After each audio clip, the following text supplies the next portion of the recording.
Back then, these two scales were used to weigh out the meat. And then this is a cash receipt box. These are large tins. And then back there is a sausage rack. That all came from upstairs in the meat market. Then this is the butcher block, because this is the butcher shop. And then that stairway there leads up to the meat market.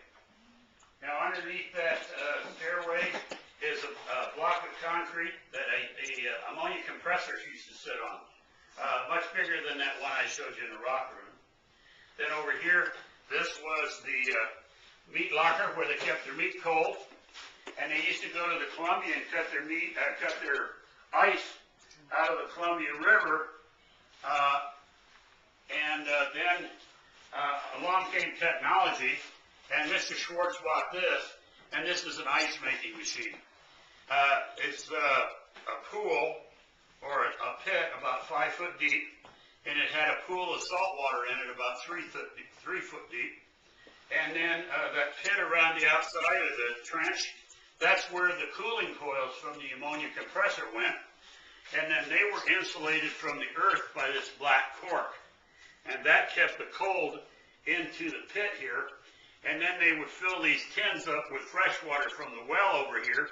And then they'd settle them down in there and then turn the compressor on.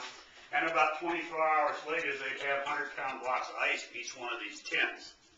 Now, they could make about 3,600 pounds of ice a day. That was more than enough ice to keep their meat locker cold. And so whatever was left over was sold to their customers. Now, these guys were famous for not giving anything away.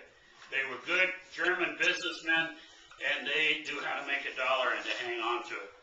So,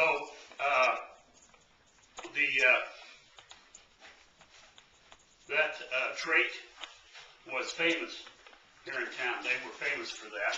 As a matter of fact, one of their customers was heard to say that these guys were so frugal that they used every part of an animal. Even the squeal from the pigs, they shipped to Scotland and used in the bagpipes. Now, this right here is actually true. This is chicken feathers. And when they slaughtered chickens and they plucked them, rather than throw the feathers away, they kept the feathers in large canvas bags. When those bags were full, then they would ship them to Scotland and use them in the bagpipes. That was wrong. They would ship them to Portland and use them. They'd sell them to the mattress makers for stuffing in their mattresses and pillows. I don't know where I was there.